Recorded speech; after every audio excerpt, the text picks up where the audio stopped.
오늘은 아모스 7장에 있는 말씀을 가지고 말씀과 함께라는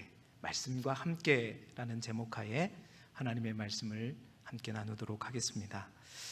여러분, 우리의 인생, 많은 사람들의 인생을 볼 때 사람마다 자신의 인생을 이끌어가고 또 자신의 인생을 주도해가는 무언가가 있어요. 우리는 그것을 뭔가 자신의 인생의 어떤 관이라고도 표현하고 핵심 가치라고도 표현하죠. 여러분의 자신에게 한번 질문해 보시기 바랍니다. 나에게 있어서 내 인생에서 나를 끌어가는 어떤 가치, 어떤 무엇은 어떤 것인가 한번 머릿속에 그려보십시오. 어떤 사람에게는 그 무엇인가가 재물이 될 수도 있겠죠. 부가 될 수도 있을 것입니다. 또 어떤 사람에게는 부보다도 더 큰 어떤 성공이라고 하는 그 개념이 항상 내 인생에 함께 따라다니면서 내 인생을 끌고 가는 그러한 요소가 될 수도 있고요. 또 어떤 사람에게는 물질이나 눈에 보이는 어떤 것이 아니라 행복이라고 하는 것, 그것이 내 인생의 가장 큰 커다란 가치가 되어서 그것이 내 인생에 함께하면서 내 인생을 끌어가는 그러한 어떤 핵심 가치가 될 수도 있고, 어떤 사람이든 나의 인생의 가장 중요한 가치가 가족이 될 수도 있겠죠. 뿐만 아니라 우리가 부인하고 싶지 않지만 또 어떤 사람은요, 이런 사람도 있습니다. 끊임없이 열등감이라고 하는 어떤 감정이 나도 모르는 사이에 항상 내 삶을 이끌어가요. 실제적으로는 욕심이라고 하는 감정이 나도 모르는 사이에 항상 내 삶에 함께하면서 그것이 나를 끌어가는 인생의 가장 큰 가치가 되어버린 사람도 있습니다. 또 어떤 사람은 자기 거가 아니라 다른 사람의 평가가 내 인생을 끌어가는, 내 인생을 주도하는 어떤 핵심 가치가 되어서 그것에 끌려다니는 사람 또한 있는 것을 보게 됩니다. 여러분, 이처럼 우리는 우리의 인생 가운데 늘 함께하며 우리 인생을 주도해가는 그 무언가가 있어요. 그런데 그 무언가의 존재는요, 그냥 내 인생에 함께하는 걸로 끝나는 것이 아니라 그 무언가가 바로 우리의 인생의 꿈과 방향을 결정하는데 굉장히 중요한 요소가 되기 때문에 문제 있는 거죠. 뿐만 아니라 그 무언가는요, 우리가 만든, 우리가 또 방향을 잡은 인생의 꿈과 방향을 향해 가는 데 있어서 그 핵심 가치라는 게 굉장히 큰 동력이 됩니다. 끝까지 포기하지 않고 그 길을 갈 수 있도록 나를 지탱해 주는 힘과 도우미가 되어 주기도 해요. 뿐만 아니라 그 사람의 인생에 있어서 정말 무엇을 가장 소중하게 생각하는지를 결정하는 내 인생의 가치관과 세계관의 기준이 되기도 하는 것이지요. 여러분, 그렇다면 하나님의 사람들은 무엇이 우리의 인생을 끌고 가는 그것이 되어야 할까요? 무엇이 되어야 할까? 무엇이 우리의 인생을 이끌어가고 주도해가는 핵심 가치가 되어야 될까요? 그것은 바로 하나님의 말씀인 줄 믿습니다. 나의 심년도, 나의 철학도, 나의 노력과 나의 지식이 아닌 하나님의 말씀과 함께하는 인생이요, 또한 그 하나님의 말씀이 주도해가는 인생, 여러분, 그 인생이 가장 복되고 또한 완전한 길인 줄 믿습니다. 오늘 우리가 함께하는 이 아모스의 말씀은 아모스라고 하는 선지자가 어떻게 하나님 앞에 부름을 받았고 또한 어떤 사역을 했고 그가 무엇을 가장 큰 가치를 삼고 살아가며 그것이 자신의 인생에 어떤 영향을 끼치고 있는가를 우리에게 보여주는 본문의 말씀이라고 볼 수 있습니다. 그 당시 누구보다도 하나님의 말씀과 함께하는 인생이었던 아모스, 그 말씀이 주도하는 인생을 살았던 사람이 바로 아모스입니다. 오늘 말씀이 구체적으로 그의 인생을 어떻게 주도하며 함께했는지를 함께 살펴보면서 이 시간 우리의 인생 또한 주님의 말씀이 함께하고 또한 주님의 말씀이 이끌어가는, 주도해가는 아름답고 복된 인생이 될 수 있기를 주님의 이름으로 축원합니다. 첫 번째로 아모스는요, 하나님의 말씀을 담은 인생이었다는 것입니다. 아모스 선지자가 살았던 시대는 여러분 분열 왕국의 시대였습니다. 그 분열 왕국 시대 가운데 북이스라엘의 역사 가운데 가장 번성할 때가 아모스가 예언했던 때였어요. 그때 북이스라엘은 여로보암 2세라고 하는 왕이 통치하고 있었습니다. 그 여로보암 2세 때 북이스라엘은 솔로몬의 영토, 솔로몬이 가졌던 시대의 영토만큼 가장 넓은 영토를 가지고 있었을 만큼 번영과 풍요를 누렸던 때였습니다. 대외적으로는 화려했죠. 풍족했습니다. 풍요했습니다. 그런데 그 나라의 내면적으로는 아주 부패했었던 것이죠. 종교적인 위선과 도덕적인 부패, 사회적인 불법이 온 땅에 만연해 있었습니다.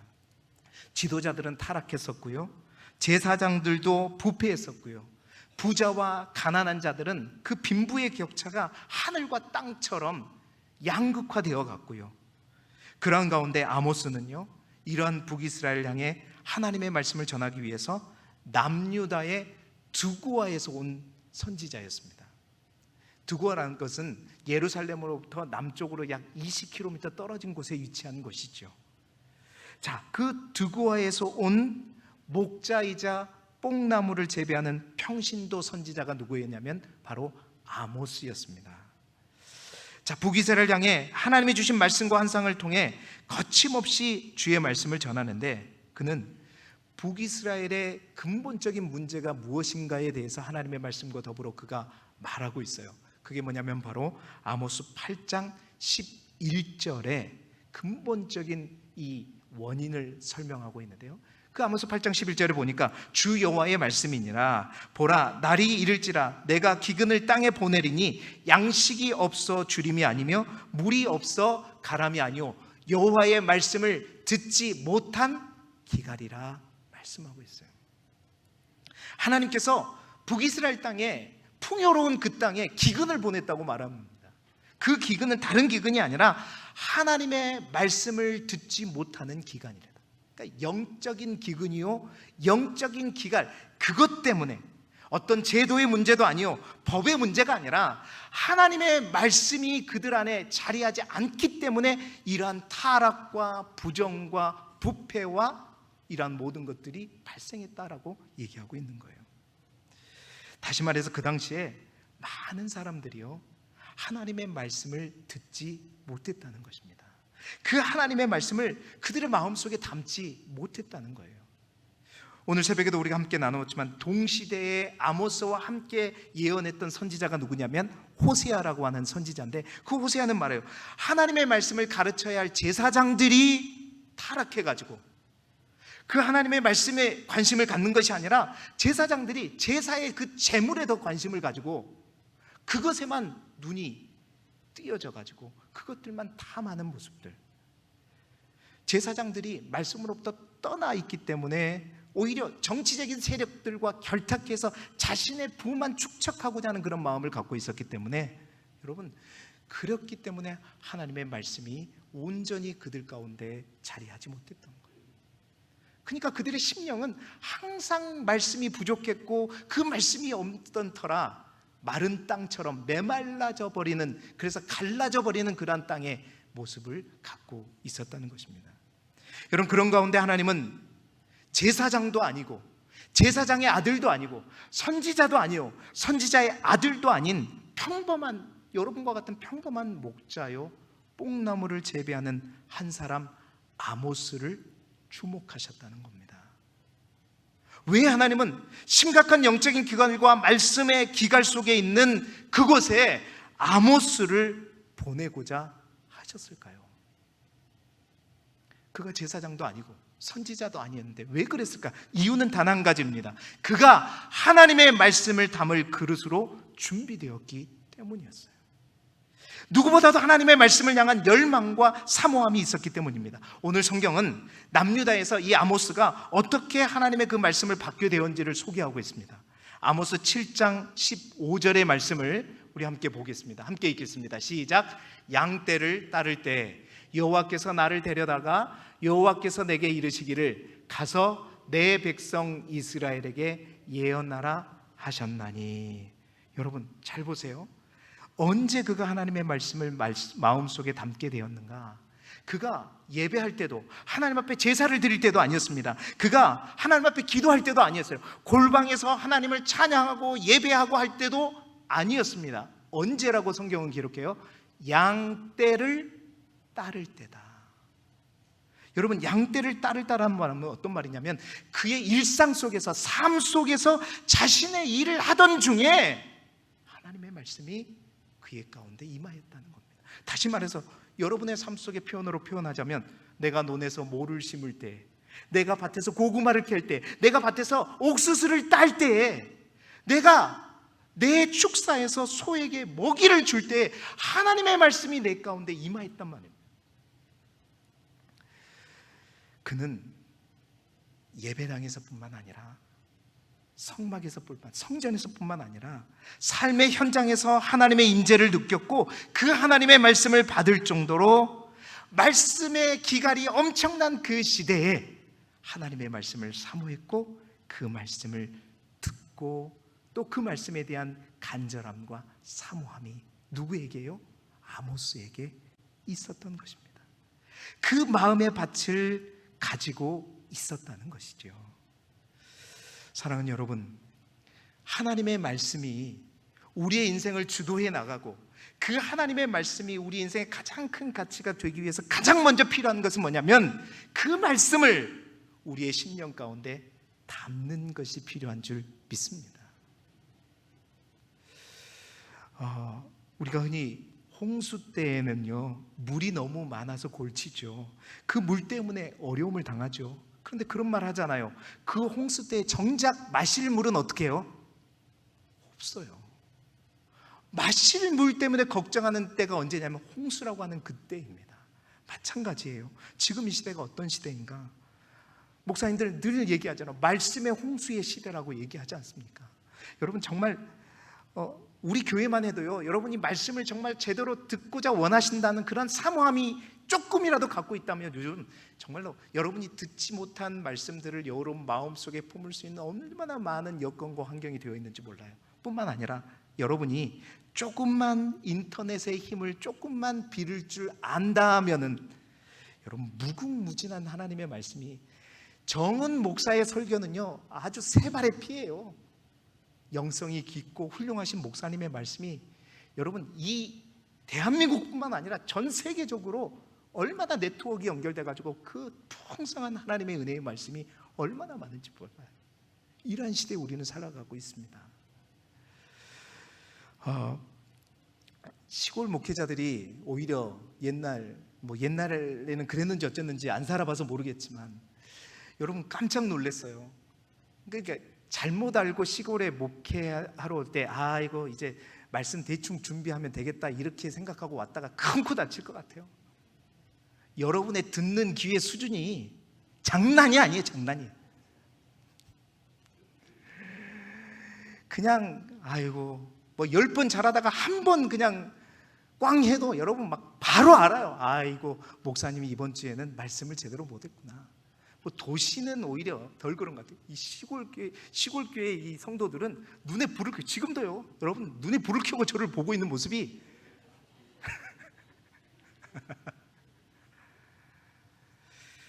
그런데 여러분, 제가 여러분에게 묻고 싶습니다. 그 무수한 말씀 가운데 여러분의 마음속에 담겨진 말씀은 얼마나 됩니까? 얼마나 돼요? 여러분 마음의 밭에 뿌리를 내리는 말씀은 얼마나 돼요?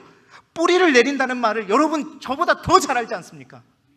말씀을 받고 그 말씀이 그냥 흘러가고 지나가는 말씀이 아니라, 그냥 내 이성을 살짝 자극하는 말씀이 아니라 오늘스럽네 이런 말씀이 아니라 그 말씀이 여러분의 심령 속에 내려지고 뿌리를 내려 여러분의 삶 가운데 계속 그 말씀이 기억되어지고 그 말씀이 여러분의 삶 가운데 자라나고 그 말씀이 여러분의 삶 가운데 열매 맺는 말씀이 얼마나 되냔 말이에요.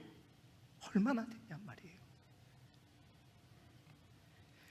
여러분 그러한 말씀이 여러분 한 주간의 삶 속에서도 전혀 생각나는 말씀이 없다면 여러분, 보이진 않지만 여러분의 심령 또한 심각한 영적인 기갈을 경험하고 있다는 사실을 알아야 합니다.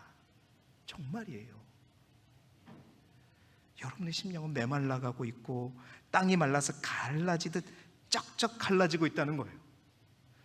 여러분, 그런 사람의 대표적인 형태가 어떤 것이냐? 오늘 새벽에 나눴던 호세아의 말씀처럼, 어리석은 비둘기처럼 하나님의 말씀을 기억하지 못하고 그 말씀이 내 마음속에 자리 잡지 못하니까 항상 세상에 가면 그 말씀이 기준이 되지 못하고 바벨론에게 손을 잡아야 되는지, 아수르에게 손을 잡아야 되는지, 애굽에게 손을 잡아야 되는지 다 오답이에요. 정답은 하나님인데, 하나님의 말씀인데 그 말씀을 붙잡지 않고 세상의 어떤 방법들, 세상의 이치를 붙잡아서 그걸 가지고 내 문제를 해결하고 내 삶의 방법을 찾아가고 있다면, 여러분, 제가 영적으로 진단하건대 여러분 겉은 멀쩡해 보이지만 여러분의 심령은 심각한 영적인 기갈을 만나고 있는 것입니다. 여러분, 하나님의 말씀이 여러분의 삶을 주도하고 인도해 가기 위해서 가장 필요한 건 뭔지 아세요? 그 무수한 말씀들이 여러분에게 흘러가는 말씀이 아니라 여러분의 심령에게 뿌리를 내리고 여러분의 그 말씀을 담는 말씀이 되어야 된다는 거예요. 그러기 위해서는 내 신분이 중요한 것이 아니라 우리의 마음의 밭이 뭐가 되어야 된다? 옥토가 되어야 된다는. 그래서 호세아 선지자가 얘기하는 것입니다. 묵은 땅을 기경하라. 그 기경되어야 그곳에 하나님의 말씀이 뿌리를 내릴 수 있는 것입니다. 여러분의 마음이 옥토와 같은 마음이 되어서 정말 이 말씀이 지금 이 순간만이 아니라 한 주간의 여러분의 삶 속에서도 기억되어지고 자라나고 열매 맺는 말씀이 되시기를 주님의 이름으로 축복합니다. 두 번째로, 아모스는 말씀을 따라 걸어가는 인생이었습니다. 다시 말해서 아모스는 말씀이 이끌어가는 인생이었단 말입니다. 여러분, 아모스가 말씀을 자신의 마음속에, 심령속에 담으니까 그 말씀이 아모스의 삶을 주도해 가기 시작했습니다. 주의 말씀이 그 심령속에 완전히 뿌리 내리니까 그 인생의 방향에 영향을 주는 가장 큰 요소가 되기 시작했어요. 말씀이 그 인생의 나침반이 되었단 말이죠. 말씀이 그 인생 가운데 요즘 말로 표현하면 내비게이션이 되었단 말입니다. 하나님께서 아모스에게 이렇게 말씀하셨어요. 7장 15절을 다시 보게 되면 뭐라고 말씀하셨어요? 가서 내 백성 이스라엘에게 예언하라. 여러분, 잘 보세요. 아모스가 남유다에 살다가 국경을 넘을 수 있게끔 했던 하나님의 말씀은 긴 어떤 말씀 아니었어요. 오늘 본문에 보세요. 가서 내 백성 이스라엘에게 예언하라. 단 이 한 문장의 말씀이, 이 한 구절의 말씀이 그 아모스의 심령에 심겨지니까 그 말씀이 아모스의 인생을 어떻게 바꾸는지 보세요. 그 말씀이 국경을 넘게 했고, 이 말씀이 자신이 가진 모든 것을 내려놓고 죽을지도 모르는 그 길을 향해 가게 했던 것입니다. 새벽에 제가 말씀드렸잖아요. 아모스는 자신이 내가 목자요 뽕나무를 재배하는 자다라고 얘기했는데, 이렇게 대답을 한 이유는 아모스를 대적하는 오늘 본문 속의 아마샤가 네 고향에 나가서 예언할 일이지 뭐 여기에서 예언하려고, 빨리 꺼져버려라고, 밥벌이를 할 데가 없어서 여기서 밥벌이를 하냐 막 조롱하니까 그에 대한 대답으로 얘기하는 거예요. 나는 목자요 뽕나무를 재배하는 자다. 여러분, 그 성경에 보면 목자라는 단어가 두 가지로 사용된다고 말씀드렸잖아요. 일반적으로 우리가 잘 아는 목자는 어떤 목자라고 하는 히브리어냐면 로에라고 하는 히브리어입니다. 그런데 여기에서 사용된 히브리어는 로에가 아니라 뭐냐면 노케드라고 하는 히브리어를 사용하고 있어요. 이 노케드라고 하는 히브리어가 어디에 사용되었는지 오늘 이 시간에는 구체적으로 거기를 한번 소개해 드릴게요. 열왕기하 3장 4절의 말씀을 보게 되면, 모압 왕 메사는 양을 치는 자라 새끼 양 10만 마리의 털과 순양 10만 마리의 털을 이스라엘 왕에게 바치더니. 여러분 보세요. 북이스라엘의 아합 왕 때에 모압 왕 메사가 양을 치는 자였답니다. 그는 항상 아합 왕에게 그 조공을 바쳤는데, 그 조공이 뭐냐면 새끼 양 10만 마리의 털과 또한 순양 10만 마리의 털을 이스라엘 왕에게 조공을 바쳤는데 그 아합 왕이 죽자 모압 왕 메사가 어떻게 해요? 그 조공을 끊었다는 얘기를 하고 있는 거예요. 그런데 여기 말씀 가운데 양을 치는 자, 그 양을 치는 자가 뭐예요? 목자죠. 그 양을 치는 자가 히브리어로 뭐라고 됐냐면 노케드라고 되어 있습니다. 다시 말해서 노케드는요, 단순히 한두 마리, 20-30마리의 양을 기르는 목자가 아니라 보세요. 새끼양 10만 마리, 순양 10만 마리, 20만 마리. 그러니까 대규모로 목축업을 하는 그러한 목자를 향해서 쓰는 단어가 뭐냐면 노케드라는 단어예요. 자, 아모스가 나는 목자요 할 때 그 목자가 노케드란 말은, 여러분, 아모스가 뭐 돈이 없어서 밥벌이가 없어서 이 북이스라엘까지 와서 돈벌이 하고자 하는 것이 아니라 나도 충분히 먹고 살만하고 충분히 먹고 살만한 양과 가축을 거느리고 있는 목자라는 이야기를 하고 있는 거예요. 그는 자신의 풍요와 재산을 다 내려놓고 떠난 것입니다. 다시 올 수 없는 길이 될지도 모르는 그 길이었지만 뭘 붙들고요? 말씀이 인도하는 그대로 출발했다는 거예요. 여러분, 성경에 얼마나 많은 사람이 자신의 계획이나 꿈과 노력이 아니라 말씀이 이끄는 삶을 살았습니까? 아브라함도 본토 친척 아버지의 집을 떠나 내가 내게 지시할 땅으로 가라. 하나님은 그 지시할 땅이 어딘지라고 구체적으로 말하지도 않았어요. 그런데 아브라함은 그 말씀 한 구절 붙들고 1600km가 되는 믿음의 여정을 떠나잖아요. 그래서 민족의 아버지, 이스라엘 민족의 아버지가 되지 않습니까? 모세 또한 그를 부르실 때 하나님은 말씀으로 부르셨습니다. 그 말씀 가운데 모세를 불러서 그 모세를 종되었던 이스라엘을 출애굽시키고 가나안 땅에 정착시키는 민족의 지도자의 삶을 살게 하셨잖아요. 여러분, 사도 바울도 마찬가지입니다. 사도행전 16장에 보면 사도 바울의 선교의 분기점이 되는 장인데, 여러분, 복음이 아시아를 넘어서 유럽으로 넘어가는 장이 바로 16장이에요. 근데 바울은요, 그 16장에 보면 애초에 유럽으로 갈 생각을 하지 않았단 말이에요. 그의 생각은, 자신의 생각은 유럽으로 갈 생각을 하지 않고 저 터키 지역, 아시아 지역으로 갈 생각을 갖고 있었는데, 그날 밤 기도하는 가운데 성령께서 말씀하셨어요. 뭐라고요? 너는 이 바다를 건너 마게도냐로 오너라. 마게도냐로 건너와 우리를 도우라 말씀하셨어요. 그 말씀이 바울의 방향을, 인생의 방향을, 선교의 방향을, 사역의 방향을 바꾸었지 않습니까? 그 바꾼 방향 덕에 복음이 어디에까지? 유럽에까지 넘어가게 된 것입니다. 뿐만 아니라 에티오피아라고 하는 그 나라에도 복음이 전해졌는데, 그 복음이 전해진 것도 마찬가지입니다. 초대교회 예루살렘에 숫자적인 많은 기독교의 부흥이 일어났을 때 하나님께서 갑자기 빌립보로 너는 예루살렘에 머물지 말고 저 광야를 향해 가라. 아무도 없는 광야를 향해, 복음을 전할 사람도 없는 그 광야를 향해 막 가라는 거예요. 그러나 빌립은 그 말씀을 듣고 어디요? 광야로 갔을 때 그 광야에서 누구를 만나죠? 에티오피아의 내시를 만나지 않습니까? 그 내시에게 세례를 주고 그 내시를 통해서 에티오피아에 복음이 들어가는 역사가 이루어진 거잖아요. 사랑하는 여러분, 나의 계획과 나의 꿈과 그러한 것들이 나의 인생을 이끌어가면 나는 뭔가를 이룰 수 있죠. 그건 나의 일이고 나의 역사를 이룰 수 있습니다.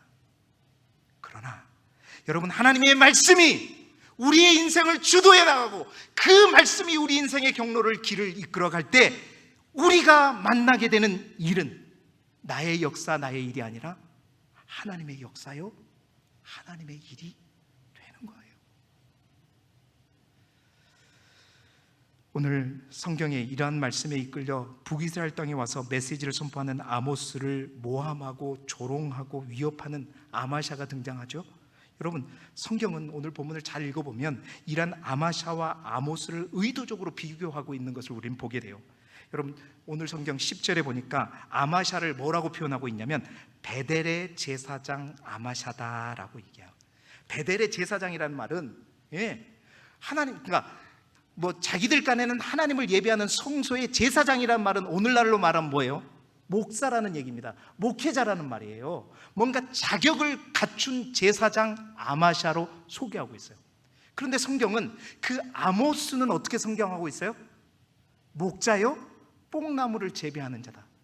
자, 보시게 되면 이 뭔가 말씀과 관련해서는 이 아마샤와 아모스를 보게 되면 뭔가 아모스는 천한 직분 같고 말씀과 어울리지 않는 직분처럼 비교가 되죠. 그러나 이 아마샤는 그럴싸한 이름은 있지만, 직함은 있지만 능력은 없고, 아모스는 어때요? 그냥 시골 촌뚝이고 시골에서 그냥 먹고 살 만큼 일하는 그런 평범한 사람이었지만 하나님의 부르심과 말씀이 있는 자로 소개되고 있지 않습니까? 뿐만 아니라 여러분, 그 이름의 뜻을 봐도 정말 대조가 돼요. 우리는 모르지만 히브리인들은 이 성경을 이제 딱 알아요. 뭐냐면 이 아마샤라는 이름의 뜻이 무슨 뜻이냐면 여호와는 권능이다, 여호와는 힘이다라는 뜻이, 이름이 뜻이 바로 아마샤라는 이름의 뜻입니다. 자, 그러면 아모스라는 이름의 뜻은 무엇일까요? 그 뜻은 무거운 짐을 지고 가는 자다.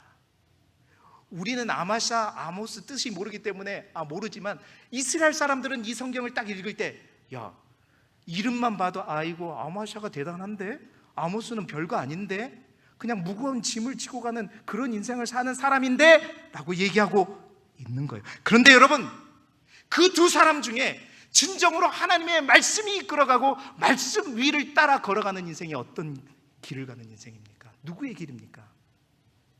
오늘 성경은 우리 모두에게 도전하고 있는 거예요. 아마샤의 길이 있고 아모스의 길이 있다. 어떤 길을 향해 갈 것이냐. 사실 오늘 말씀은요, 제가 들어야 될 설교이죠. 아무리 내가 목회자이고 목사이고 신학교를 나와서 자격을 갖춘 제사장이라 할지라도 하나님의 말씀을 온전히 담지 못하고 주의 음성을 담지 못한 목회자와 평범한 농사꾼이고 시골 사람일지라도 하나님의 말씀을 담고 그 말씀에 따라 나아가는 그 사람의 삶을 비교하고 있는 겁니다. 여러분, 우리의 지식이나 우리의 학이나 우리의 직분이나 우리의 이름표가 우리의 정체성을 말해주지 않습니다. 하나님의 말씀을 담는 자, 그 자가 말씀을 따라가는 것이고 말씀의 인도함을 받는 거죠. 사랑하는 여러분, 말씀이 인도하는 길을 따라가는 저와 여러분이 되기를 주님의 이름으로 축복합니다. 그 길은 좁은 길일 수 있습니다. 그 길은 험한 길이고 광야와 같은 길이 될 수 있어요. 여러분, 아모스가 정말로 한 번도 살아보지 않는 이 땅에 와가지고 좋은 소리 하는 것도 아니고 멸망하게 될 것이다, 심판하게 될 것이다, 얼마나 험하고 외로운 길이었겠습니까? 여러분, 호세아는 어떻습니까? 하나님의 말씀에 이끌린 그의 삶을 보세요. 이 땅에서 가장 음란한 사람을 찾으래요. 그 음란한 사람을 아내로 삼으랍니다. 그래서 아들, 딸을 낳았는데 그 아들, 딸의 이름이 어떤 이름이에요? 저주의 이름을 가지고 가정을 꾸리라는 거예요. 그래서 그 고멜이라고 하는 여성이 또 음란한 삶을 살았는데 아내로 맞아들었는데 또 바람을 피웠고 다른 남자에게 또 가는데 그걸 가만히 보고 있지 말고 다시 쫓아가서 돈을 지불해서라도 그 여자를 다시 데리고 와라. 여러분, 말씀이 이끄는 인생은요, 세상 사람들의 눈에 보이기는 좁은 길이고 광야길 같고 험한 길이고 거친 길인 것 같지요. 그러나 여러분, 반드시 알아야 될 것은 그 길에는 세상 사람들은 함께하지 않을지라도 우리 하나님은 동행하시고 우리 하나님은 함께하시고 우리 하나님은 힘이 되어주시고 능력이 되어주시고 길이 되어주시고 빛이 되어주신다. 할렐루야. 그리고 그 길 끝에는 반드시 우리 하나님이 기다리고 계시고 하나님이 맞이하고 계시는 확실하고 분명한 길이라는 것입니다. 사랑하는 여러분, 여러분의 인생 무엇을 따라 쫓아가고 계십니까? 하나님의 말씀이 여러분의 인생을 이끌어가는 복된 삶을 사실 수 있기를 그리스도 예수 이름으로 축복합니다. 마지막으로 아모스는요, 말씀의 능력으로 살아가는 인생입니다. 말씀의 능력으로 살아가는 인생이었어요. 여러분, 말씀이 주도하는 아모스의 인생은 이제 그의 삶의 방식이 다 하나님의 말씀이 방법이 되고 그 말씀이 자기가 살아가는 힘의 근원이 되고 동력이 되는 것을 볼 수가 있습니다. 여러분, 먼저는 그가 하나님의 말씀에 따라서 세상의 어떤 것과 타협하지 않음을 볼 수가 있죠. 하나님이 주신 말씀 그대로 그는 평신도 사역자이기 때문에 여러분 아모스 선지서를 읽어보게 되면 여호와께서 말씀하셨다, 하나님께서 나에게 말씀하셨다, 이걸 엄청나게 강조해요. 그러니까 내 생각, 내 뜻이 아니라는 것, 하나님께서 나에게 직접 말씀하셨다는 것을 강조하면서 세상 어떤 것과 타협하지 않고 하나님이 주신 말씀 그대로 왕에 관해서도 누구에 관해서도 가감없이 담대히 선포하게 됩니다. 여러분, 하나님의 말씀의 능력을 붙잡고 사는 사람은요, 어떤 환경에도 흔들리지 않아요. 타협하지 않습니다. 우선순위가 하나님의 말씀이기 때문인 거죠. 뿐만 아니라 하나님의 말씀을 붙들고 가는 인생은요, 그 말씀의 능력을 가지고 세상의 수많은 소리와 수많은 환경의 열악함들을 다 이겨내요. 보세요. 오늘 아모스는 아마시아로부터 온갖 비난과 협박과 조롱의 소리를 듣는 것을 보게 돼요. 아마시아는 여로보암 왕이 이렇게 보고했다고 성경을 얘기합니다. 아모스 7장 10절의 말씀을 화면을 함께 보시죠. 7장 10절에 보니까 때에 베델의 제사장 아마시아가 이스라엘 왕 여로보암에게 보내어 이르되 이스라엘 족속 중에 아모스가 왕을 모반하나니 그 모든 말을 이 땅이 견딜 수 없나이다. 아마시아, 제사장 아마시아가 여로보암 왕에게 고자질하는 거예요. 어떻게 고자질해요? 이스라엘 족속 중에 아모스는 이스라엘 족속이 아니죠. 어디예요? 남유다 사람입니다. 이스라엘 족속 중에 아모스가 왕을 어떻게 한다? 모반합니다. 여러분, 언제 아모스가 왕을 모반한 적이 있습니까? 그냥 하나님이 주신 말씀 그대로 전하는 것 뿐이지 왕을 모반하고 반역해갖고 뭔가 구태타를 일으킬 전혀 의도가 없어요. 모함이죠. 모함의 소리를 듣게 됩니다. 뿐만 아니라 7장 11절의 말씀 한번 띄워보십시오. 아모스가 말하기를 여로보암은 칼에 죽겠고 이스라엘은 반드시 사로잡혀 그 땅에 떠나겠다 하나이다. 아모스가 이렇게 말했다고 고자질하는 거예요. 여로보암은 칼에 죽겠다. 여러분 보시게 되면 아모스는요, 여로보암 왕이 칼에 죽겠다라고 예언하지 않았습니다. 성경 9절에 보면 뭐라고 얘기했냐면 여로보암의 집을 치리라, 여로보암의 가문을 치리라 했어요. 근데 왕을 죽이겠다 이렇게 모함하는 겁니다. 이 모함의 소리 뿐만 아니라 7장 12절의 말씀을 보게 되면 아마시아가 또 아모스에게 이르되 선견자야 너는 유다 땅으로 도망하여 가서 거기에서 떡을 먹으며 거기에서나 예언하라. 여러분, 아모스에게 아마시아가 뭐라 그래요? 선견자야 얘기하는데, 여러분 선지자와 선견자는 조금 달라요. 선견자라고 하는 것은 뭔가 환상을 보는 선지자 그룹이라고 할까? 그러니까 선견자도 좋은 의미이죠. 그런데 여기서 아마시아가 말하는 선견자는 그런 의미라기보다는 나쁜 의도예요. 그러니까 제대로 신학 때도 나오지 않고 말씀도 제대로 모르는 것이 기도하다가 뭐 환상을 하나 봤다고 막 하나님의 말씀을 전하고 있어? 이 말이에요. 선견자야, 네가 뭐 하나님의 환상 하나 봤다고, 네가 뭐 하나님의 말씀을 안다고 하나님의 말씀을 이 땅에 와서까지 전하고 있어. 꺼져. 네 땅에 네 고향에 가서나 그 환상을 말해. 그런 의미입니다. 모독하고 조롱하고 비난 섞인 말인 거죠. 밥벌이 때문에 여기 왔니? 꺼져버려라고 말하고 있는 거예요. 뿐만 아니라 7장 13절에 다시는 베델에서 예언하지 말라. 이는 왕의 성소요 나라의 궁궐이니라. 이 말은 뭔 말이냐면 감히 왕의 성소요 나라의 궁궐에서 이딴 소리를 하다간 왕을 모독하고 하나님을 모독한 죄로 돌에 맞아 죽을 것이다 협박하는 소리가 바로 이 말씀이에요. 여러분, 아모스는요 이러한 소리, 모함의 소리, 조롱과 비난의 소리, 협박의 소리, 세상의 모든 소리, 이 모든 것을 뭘 가지고 이겨내요?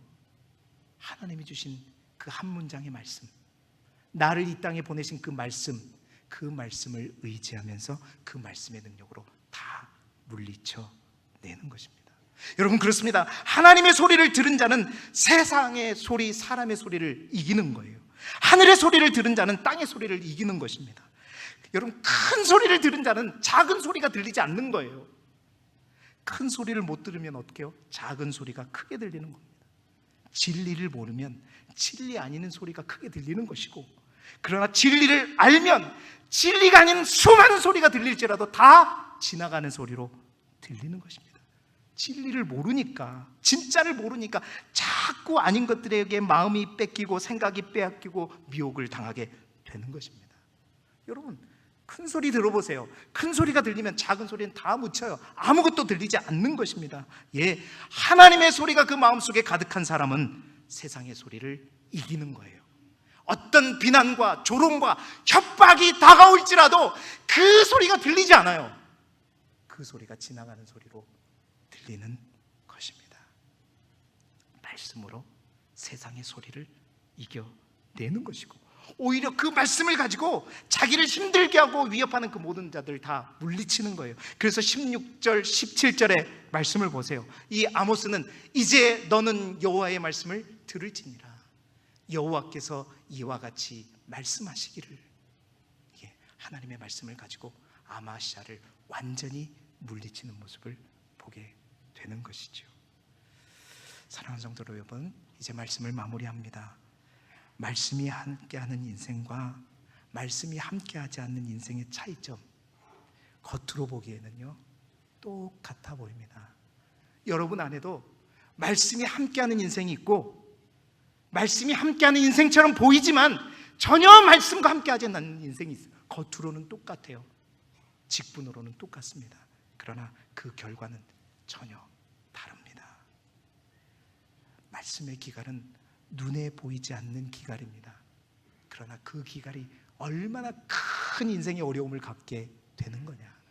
새벽에도 말씀드렸지만 여러분, 질병도 마찬가지입니다. 타박상이니 외상처럼 눈에 보이는 질병, 그것들이 우리에게 해가 되지만요, 진짜 무서운 질병은 눈에 보이지 않게 우리의 마음속에서, 우리의 속에서 퍼져가는 질병이죠.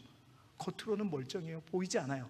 그러나 그 병이 펴져가게 된 순간 우리의 인생은 끝나는 것처럼, 말씀의 기갈은요 그냥 우리가 쉽게 넘어갈 게 아닙니다. 여러분은 무엇에 귀구일리고, 무엇을 담고, 무엇에 이끌리고, 무엇의 능력으로 살아가십니까? 오늘 이 본문의 말씀을 듣고 정말 이 말씀이 여러분의 심령 안에 뿌리 내리고 자리 잡고 여러분의 삶 속에서 열매 맺어서 정말 나의 자신을, 스스로를 진단해서 여러분의 마음의 밭을 기경하시고 말씀이 역사하는 여러분의 인생이 될 수 있기를, 그리고 그 말씀과 더불어 날마다 승리하는 인생이 될 수 있기를 그리스도 예수 이름으로 축복합니다. 기도드리겠습니다. 하나님 아버지, 말씀의 홍수 속에서 그저 우리의 인생을 방문하고 흘러가는 말씀이 아니라, 잠시 잠깐 우리의 이성을 자극하는 말씀으로 그치는 것이 아니라, 우리의 심령 속에 심어지고 뿌리를 내리며 삶 속에서 자라고 열매 맺는 말씀이 되어서 말씀을 붙들고 내 자신의 연약함을 이기고 환경을 이기고 세상을 이기는, 그래서 말씀의 능력으로 승리하며 살아가는 우리의 삶이 되게 하여 주옵소서.